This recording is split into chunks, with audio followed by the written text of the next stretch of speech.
let's get to a different subject, one that many of you have been asking me about. And originally, because it's a band I'm really not into, I kind of held off a little bit on this. But let's talk about the Cradle of Filth situation, which turned pretty ugly on social media. And the reason I'm going to comment on this is that there are a lot of lessons to be learned if you are an artist out there. And this situation ended up getting ridiculous, to be honest with you. To the point where I call it Cradle of Drama. That's my new nickname for that band, Cradle of Drama. So I'm not a big Cradle of Filth fan. I don't really talk about their music. And I have a policy personally that I don't really comment on music by bands that I'm just not into, or if they play a genre or subgenre of heavy metal that I'm not into. But I'm going to comment on the situation. Now, I have no idea how the dynamics of that band work as far as I don't know Danny Filth at all. I've never interviewed him on my radio show. I've seen the band live on a couple festivals, and they were actually pretty good live, but the music isn't really my cup of tea, right? So they had a situation where two members of the band, pretty much were going to leave. The name of the members, because I don't know the band that well, you're looking at the guitar player, Marek Ashok Smirda, and then, of course, I believe he's married to, his wife, keyboardist Zoe Marie Fedorov. And I guess they had announced that they were leaving the band. I believe there were replacements that were recruited. I don't know how that whole situation happened behind the scenes, but here's what I do know. These two took to social media to bash Danny Filth, and they went publicly and posted the contract offer that they received from Cradle of Filth. Their management, Danny Filth, whoever made the contract offer. And I went through the contract. So let me explain the contract, and let me explain how most heavy metal bands work out there, or most bands in general these days. If you are a heavy metal band, especially one that's been around a very long time and has been successful, like, say, Cradle of Filth, for example, most of these bands are run and owned by 1, 2, sometimes 3 members who call the shots, who own the trademark, who own the band name and rights and all that other stuff. And essentially, everyone else in the band that's brought in is brought in as like a hired hand, like almost like an employee. So it's like, imagine in a dynamic of a company, let's use Cradle of Filth, for example. Danny Filth would be like the CEO of the company, running the company. It's because music is obviously a business, and he's running the band. Another great example would be Dave Mustaine. Dave Mustaine runs Megadeth, right? He's like numero uno in that band, and everybody he brings in, they are hired help. There are bands with 2 people running the show. There are bands with 3 people running the show, and it varies mostly as far as how the hired help gets paid.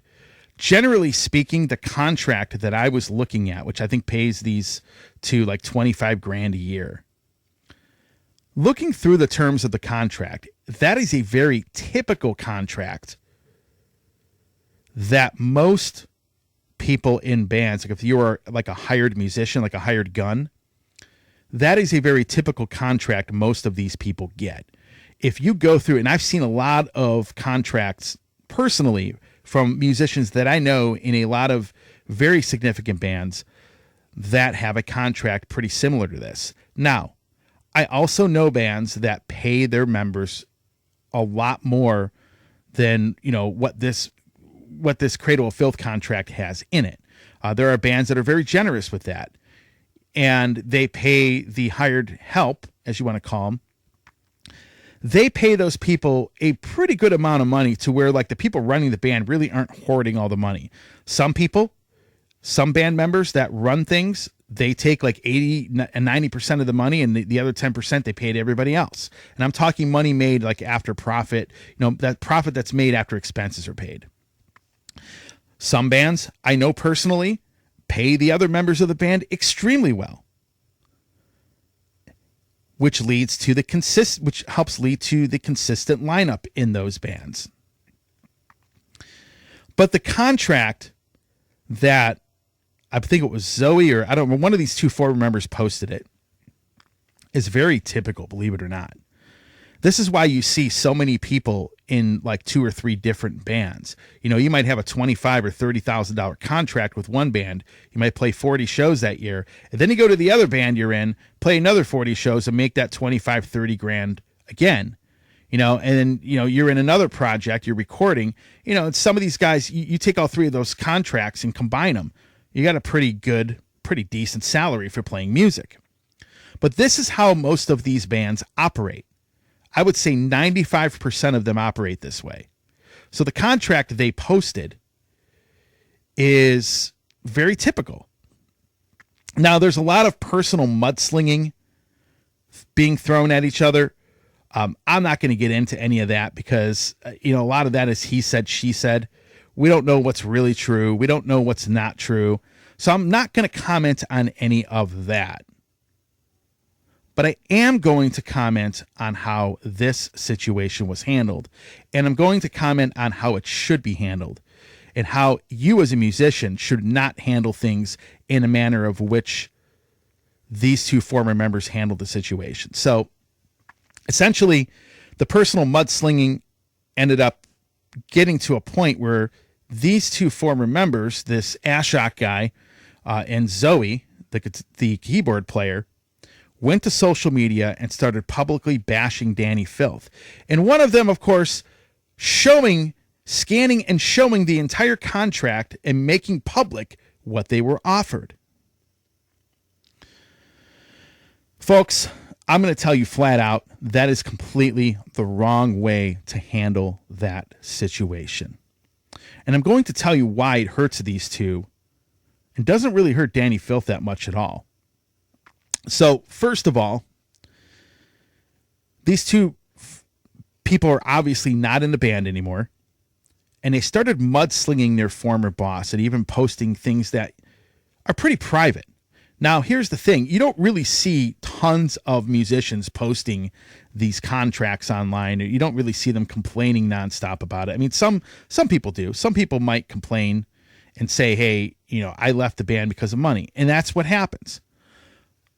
But the best way to do that, to handle that situation, instead of going public and flipping out and calling people out and making accusations of misbehavior and unprofessionalism, et cetera, the best way to handle it is to walk away, say nothing, and do not look back. Now, folks, I'm all about people getting paid. I think if somebody owns the rights to a band and they are the reason the band exists and they are taking all of the risks as far as like being like the leader of that band, I think they deserve more money than the hired hands. I'm also all for people getting paid fairly as well. But I'm also about professionalism.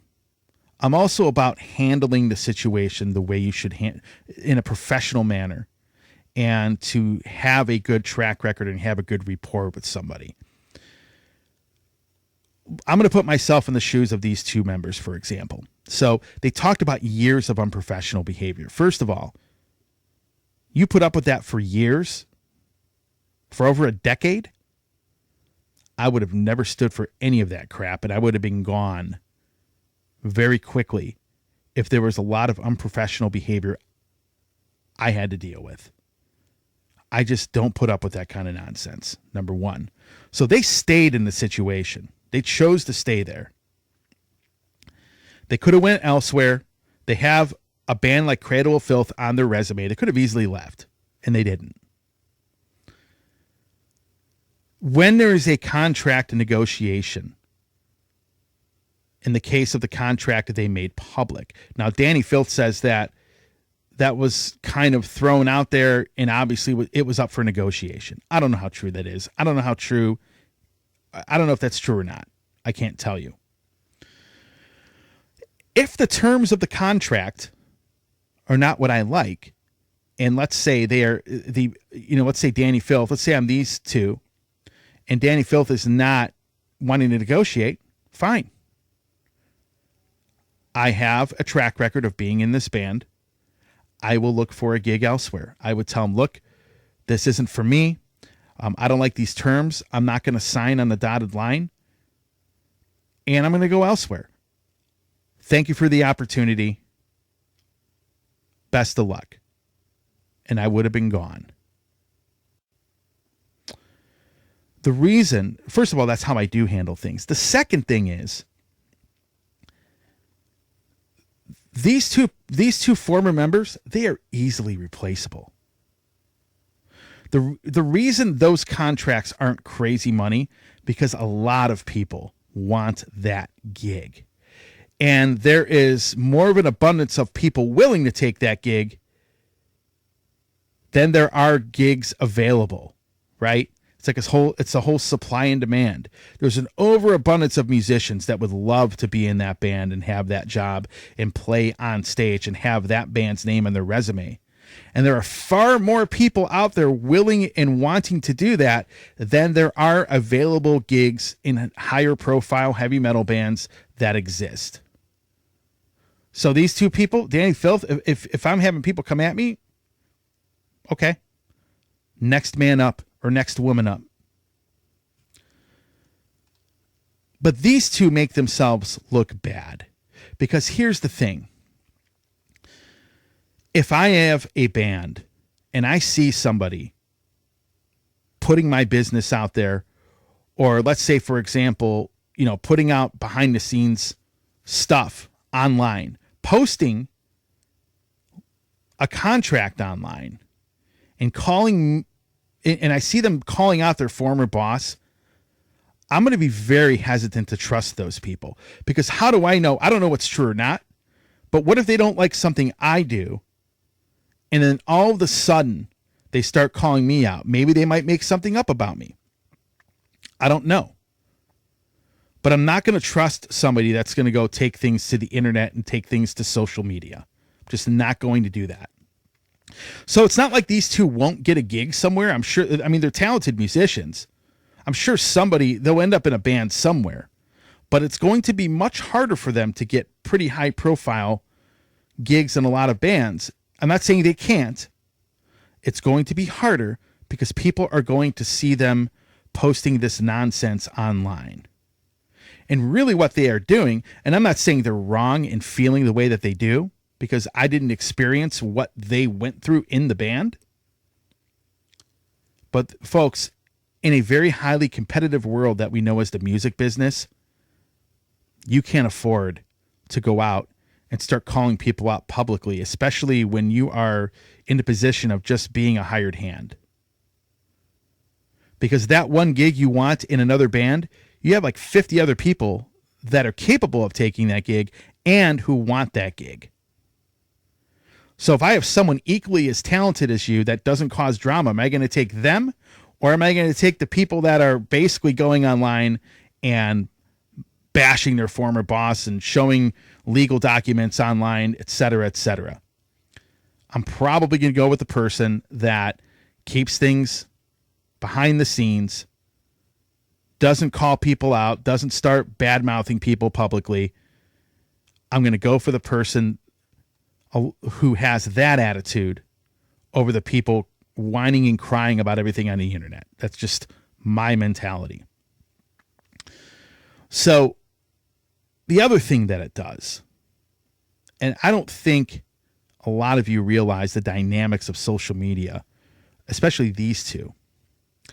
The more negativity they put out there, you know what it does? First of all, the more people see them posting a document that they probably shouldn't post online, to be honest with you. But it also keeps Cradle of Filth and the band name in the algorithms on social media. And all of that negativity will prop their name in the algorithms on every social media platform in the world.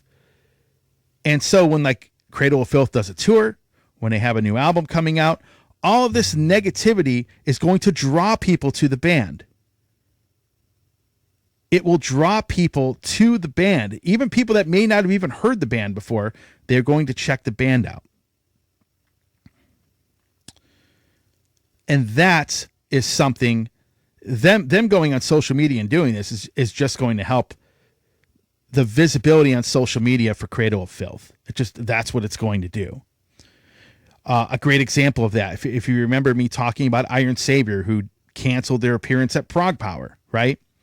Because they don't like Trump. They don't like things going on in the States. Folks, that post had more reactions and responses than anything they've posted on their page ever. At least from what I could see. And I knew more people checking this band out and listening to their music and liking their music as a result of this. Some of them are even people that, might support Trump and other people in the administration here, but they don't care because they just like the music. I can't tell you how many people have told me that. So by complaining about Cradle of Filth, you're drawing people to talk about the band. You're drawing all the metal media to talk about it. I mean, hell, I'm talking about it. And their name is going to get driven up. All you're going to see is their name in the media. And it's the old Gene Simmons adage, right? There is no such thing as bad publicity. Well, that's where we are at here. So these two handle this situation very poorly. A great example of a situation that was handled really well, Primal Fear, with the 3 or 4 members, I think it was 3 or 4 members that left the band. I don't know the details of it. Ralph talked about it on my show. But essentially, they probably had terms of a contract, or they couldn't come to an agreement on songwriting, and they left. And there was no mudslinging. They weren't happy. They said, look, we're good. You part ways. You move on. No drama. No nonsense. None of that crap at all was going on. Now, there were people in the comments trying to cause drama, but for the most part, you didn't really see anybody in the band or even former members of the band going out and talking smack about anybody, because they kept it professional. These two bozos in Cradle of Filth, Zoe and I keep forgetting this guy's name. What's his name? Marek Smirda. They should have just kept their mouth shut. I don't like the terms of the contract. Sorry, I'm done. I don't like the way things are going on in the band. I'm done. And personally, if they were putting up with unprofessionalism, and I don't know what they deem as unprofessional, aside from the accusations they made, I would have left a long time ago. I would have stopped putting up with that. I would have found a gig elsewhere. I would have said, look, I'm done. Once my contract is up, I'm done.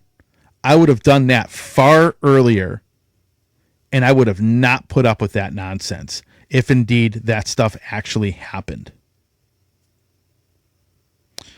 And that's how you should handle the situation. Look, I don't like the way things are going. I don't like the terms of the contract. I'm not going to sign on a dotted line, and I'm going to leave. Because if you hate the unprofessional situation and you keep yourself in the situation, then who's really to blame? Like if someone, they mentioned something about, they were talking about how Danny Filth said things are going to get better and some changes are going to come. Well, look, if the changes don't come and things don't get better and that person hasn't kept their word, why would you want to work for them? I would have been gone in a heartbeat if something like that happened. If somebody broke their promises multiple times, according to these two, I would have been gone in a heartbeat. They chose to stay in that situation. And then suddenly now they want to complain about it. You put yourself in that situation. And I've always had the saying that what you allow will continue. And if it continues, you shouldn't allow yourself to be exposed to it. You should take yourself out, be gone. They could have easily left. They could have had another gig somewhere, but they didn't do that. So Again, I'm not getting into the mudslinging nonsense of this, talking about, all the stuff they were saying about each other, that all the unprofessional behavior these two parties allegedly did to each other. I'm merely speaking about the way it was handled online. I'm merely talking about how it should have been handled. And again, I got much respect for Danny Filth from a success standpoint. I don't know the guy. I've never talked to the guy. He's never been on my show. I don't listen to the band really. But I'm using this as an example of how you as a musician should handle these types of situations. Hey, it's Tony here from the Metal Command Show. I want to thank you for watching this portion of the program. Since 1998, I have hosted the show, which started off as a radio program and is now into the podcast format. So I want to thank you for watching and or listening. And if you want to support the program, hit the subscribe button, hit that little bell to be notified anytime I do post any content. A lot of you have been supporting the show and really, really helping this show grow, and I cannot do it without all of you. So with that said, thanks for watching.